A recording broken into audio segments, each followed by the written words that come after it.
मैंने पूछा, गायिका ने इतने कम कपड़े क्यों पहने हैं? वो बोले, सद्गुरु सिर्फ यही बिकता है। मैंने कहा, ये क्या है? कोई और उनके कपड़े तय कर रहा है, ये चुनना नहीं हुआ।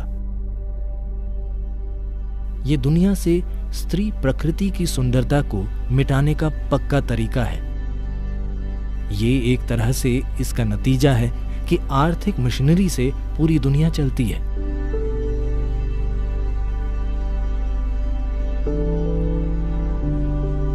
ये महिलाओं का भयानक शोषण है और वे इसमें सहयोग कर रही हैं। वे जो चाहे पहन सकती हैं, ये मेरा काम नहीं है। पर अगर वे उसे सिर्फ इसलिए पहनती हैं क्योंकि वही बिकता है, तो ये समाज में सही नहीं है। ये उनका चुनाव है कि वे क्या पहनना चाहती हैं, पर यहाँ चुनाव उनका नहीं है, कोई और तय कर रहा है। तो युवा लड़के और लड़कियां ये दोनों के लिए महत्वपूर्ण हैं। उन्हें ये स्थापित करना होगा कि आपका शरीर आपका काम है, ठीक है? आपका शरीर ऐसी चीज नहीं है कि हर राह चलते व्यक्ति का उससे लेना देना हो। हर किसी का आपके शरीर से कुछ लेना देना होना जरूरी नहीं। लोगों को आपकी बुद्धि से जुड़ने की जरूरत है। लोगों को आपकी प्रतिभा पहचानने की जरूरत है। सड़क पर हर किसी का आपके शरीर के साथ शामिल होना जरूरी नहीं।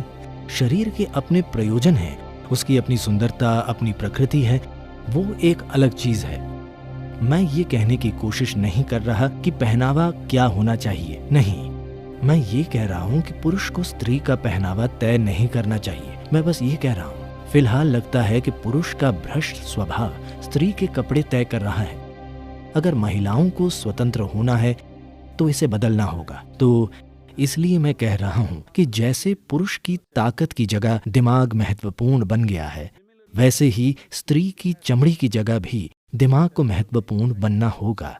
तो फिलहाल ये बेतुका लग सकता है, नहीं स्त्रियां ऐसी ही होती हैं। नहीं, पुरुषों ने महिलाओं से ऐसा होने की उम्मीद की है। स्त्रियां ऐसी नहीं हैं।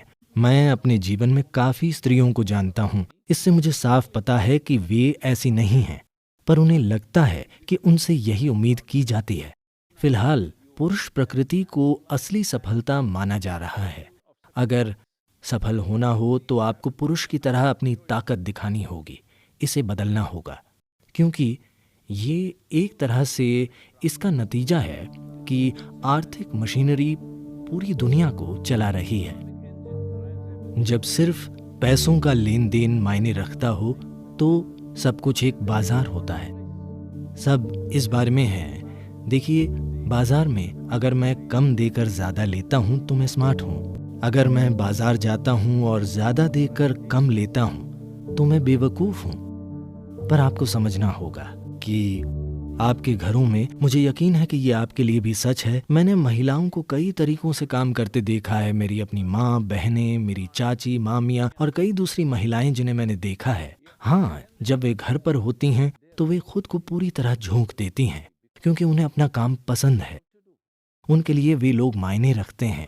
क्या मिलेगा ये महत्वपूर्ण नहीं है, यही उनके जीवन को सुंदर बनाता है। ये सिर्फ घर पर ही नहीं, समाज में भी होना चाहिए कि सभी दूसरों के लिए कुछ बेहतरीन करने की कोशिश करें। यही स्त्री प्रकृति है। फिलहाल लोग हर जगह ये कह रहे हैं, मुझे कम देकर ज्यादा लेना है, चाहे बाजार हो या शादी, यही हो रहा है। और कोई खुशी नहीं है, कोई अच्छे से जी नहीं रहा, कोई अपना मोर्चा नहीं छोड़ पाता। सभी हमेशा एक दूसरे के खिलाफ हथियार तने हुए हैं, क्योंकि हर जगह बाजार है। आप हर जगह यही देखते हैं कि फायदा कैसे हो सकता है। नहीं, ऐसे मनुष्य अच्छी तरह नहीं जी सकता।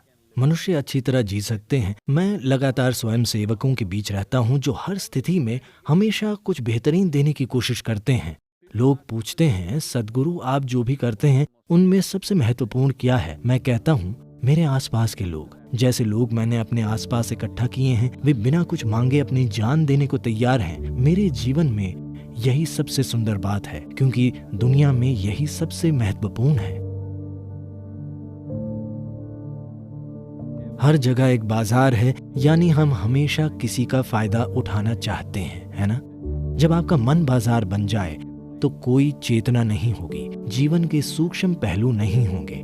इस दुनिया में स्त्री प्रकृति की कोई जगह नहीं होगी, पुरुष प्रकृति राज करेगी। सिर्फ जीतना जरूरी होगा, हर चीज में शोषण होगा, प्रेम जरूरी नहीं होगा, दूसरों को अपना हिस्सा बनाना जरूरी नहीं होगा, जीवन में भागीदारी नहीं होगी। जहाँ जीवन के साथ बेलगाम भागीदारी नहीं होती, वहाँ जीवन ही नहीं होता। सिर्फ भागीदारी से ही आप जीवन को जान सकते हैं और कोई तरीका नहीं है।